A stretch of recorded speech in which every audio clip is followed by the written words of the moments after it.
Oh yes, sir. Back at it. Terrifying. Something terrifying. Discovered. I mean, listen. They always be saying terrifying, so it might not be nothing. All right, but let's get it.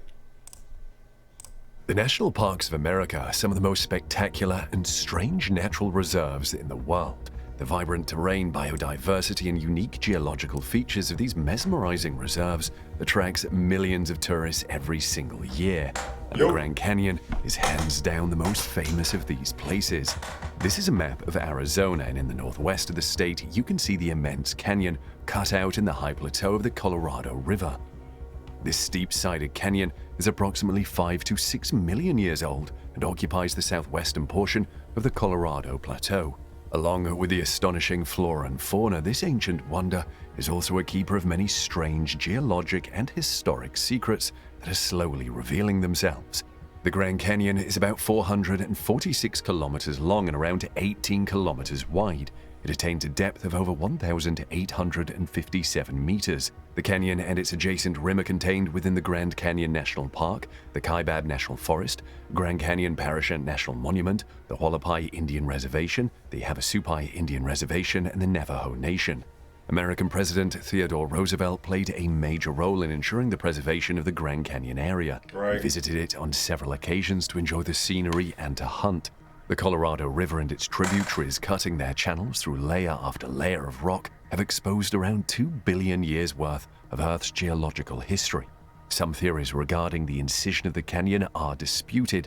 Many recent studies have revealed evidence in favor of the hypothesis that the Colorado River established its course through the area between 5 to 6 million years ago. And since then, the river has driven the downcutting of tributaries and retreat of the cliffs, thereby deepening and widening the canyon. The canyon forms a river valley in the Colorado Plateau that exposes uplifted Proterozoic and Paleozoic strata. It is one of these 6 distinct physiographic sections of the Colorado Plateau province.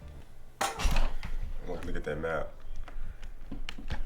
This plateau that exposes uplifted Proterozoic and Paleozoic strata. It is one of these 6 distinct Uinta Basin, Canyonlands, Moab, Navajo, Datil, Grand Canyon, Flagstaff, High Plateau. Distinct physiographic sections of the Colorado Plateau province. This may not be the deepest canyon in the world, but its overwhelming size and the colorful, intricate landscape has made it popular around the world. The thick sequence of exceptionally well-preserved ancient rock that is exposed on the walls of the canyon is the reason why it is considered a haven for geologists.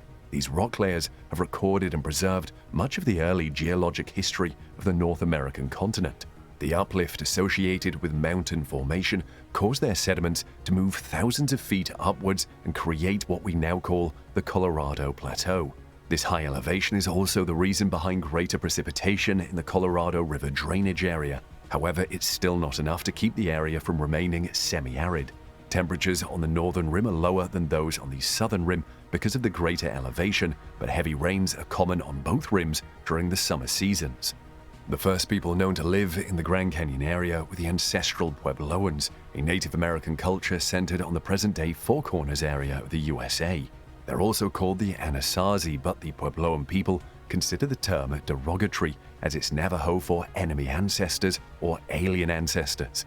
Besides the Puebloans, many other distinct cultures have also inhabited the Grand Canyon back in the day. The Kahonina, who were the ancestors of the Yuman, the Havasupai, and the Hualapai, lived to the west of the canyon between 500 and 1200 BCE. The Singwa were a cultural group that occupied the area to the southeast of the canyon between 500 and 1425 BCE.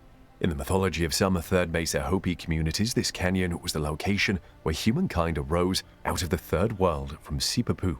The canyon was made an official national monument of the USA in 1907 and a national park in 1919. And since then it has become the world's premier natural attraction, with nearly 5 million tourists visiting every single year.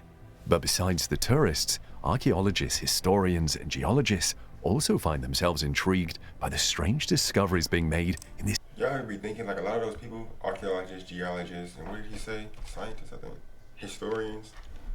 When they go out to these places, they be finding stuff, and the government be telling them not to talk about it. I think that's pretty crazy. This huge canyon.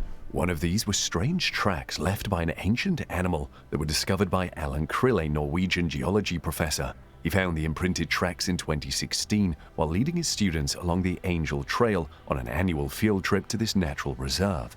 He noticed these fossilized footprints in a boulder at the base of a canyon on the trail. He took photos of these prints and sent them to a fellow Norwegian geologist named Steve Rowland, who often accompanied such trips. He, along with his team, determined that the boulder bearing the track had fallen from a nearby cliff exposure of the Manakacha Formation. He explained how they were able to identify that it was from that particular rock by studying its features like color and grain size.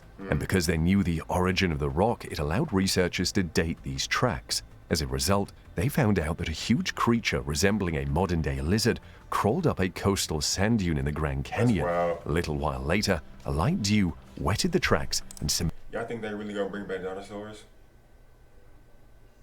cemented them in place, after which the wind-blown sand buried them, thereby preserving the clawed footprints of the animal a whopping 313 million years ago. Paleontologists who analyzed and studied the trackway have determined that these are possibly the oldest recorded vertebrate tracks in the Grand Canyon National Park. These were left by tetrapods or four-legged animals, along with another set imprinted a little later. Because the second set of footprints has been laid down after some sand had accumulated in the first set, the researchers think these prints could belong to the same species. These reptile ancestors inhabited the sand nearly 250 million years before the Tyrannosaurus rex, and experts believe they most likely would have walked using a highly elevated gait. These are considered the oldest known amniotes that lived in the sand dunes. Amniotes are animals whose eggs can survive outside water like birds and reptiles. According to Rowland, this discovery suggests that the ancestors of modern reptiles adapted to land almost as soon as they evolved. Another surprising aspect is the arrangement of these footprints. The tracks revealed a lateral sequence gait. In this type of gait, a tetrapod moves the right rear leg followed by the right front leg, and then the left rear leg followed by the left front leg. This sequence is more stable than the diagonal sequence gait, and now we know that animals use the lateral sequence of gait as far back as 313 million years ago. The size of these tracks suggests that these creatures were between 40 to 80 centimeters long, nearly the size of a modern chuckwalla. Spencer Lucas, a paleontologist at New Mexico Museum of Natural History, has applauded these footprints, saying that it documents an important discovery: the oldest record of footprints of tetrapod vertebrates in an Aeolian rock layer. This signifies that vertebrates were living in the deserts millions of years earlier than were previously thought. The reptile ancestors' tracks weren't the only thing discovered in this region, though. Recently, research conducted by archaeologists has unearthed what they believe are the oldest known human footprints on the North American continent. These ancient footprints were found in White Sands National Park, and according to researchers, these tracks are between 21,000 to 23,000 years old. These were buried under layers of soil in the national park. The researchers have determined that the footprints belong to a variety of people, and most of them were children and teenagers. Previously, scientists had assumed that the earliest appearance of humans in the Americas was 11,000 to 13,000 years ago, on basis of the stone spears found across North America. These early inhabitants were associated with what we now call the Clovis culture. Tom Hyam, an archaeological scientist and radiocarbon dating expert at the University of Vienna, expressed his delight, saying that the evidence is very convincing and extremely exciting. He is convinced that these new footprints are genuinely of the estimated age. The team studying these ancient trackways excavated a total of 61 footprints, and most experts believe that the adults were performing skilled tasks at the lake edge, and the teenagers whose footprints were discovered were given the fetching and carrying tasks. It wouldn't be wrong to say that this discovery is a vital piece of evidence in the modern-day debate among scientists trying to ascertain exactly when humans first populated the Americas. It's become common knowledge now that the public lands surrounding the Grand Canyon are enriched with high concentrations of uranium ore. Mining has bored deep into the vertical rock formation called breccia pipes, allowing uranium to contaminate groundwater. This has put the biologically rich springs of the canyon at risk of radiated pollution. The naturally occurring rock with a high uranium concentration gives off a mixture of different types of radiation. It can also break down into other radioactive materials like radium. But because uranium mining isn't a consistently profitable business, the mining operations were often abandoned for decades at a time in the past without any maintenance. The large drilling sites, tailing pipes, and mines were left open to forces of nature, and eventually this led to leaks into the underground water and dispersal of airborne uranium pollution. This rendered the lands unsafe for recreational visitors. This also marred the public lands and iconic Native American sites. Many sources of drinking water remain polluted even today. A few years ago, 3 buckets filled with uranium ore were discovered at the Grand Canyon Museum. These buckets had been sitting forgotten here for years. Probably many people were exposed to the radiation over this time. The human and animal footprints found in the region... Now who do you blame for that? Huh? Who do you blame for that? It has to be the company that did the digging. Cause what the hell? Might be ancient. Y'all digging this stuff up. When they telling y'all shouldn't be, then when y'all find out y'all shouldn't be doing that, just leave it open. What the crew searching for a missing man at the Grand Canyon found isn't that old, however, it is quite unsettling. They were looking for a Hungarian national man who lived in Hong Kong. He was reported missing to Las Vegas police in July 2021. He vanished while traveling in the southwest US. The car he drove was found in a Grand Canyon parking lot in mid-August, and his body was found a few days later, nearly 131 meters below the canyon's rim at the Yavapai Point. Authorities determined that he died from a traumatic fall, but they don't know much about the events that led up to it.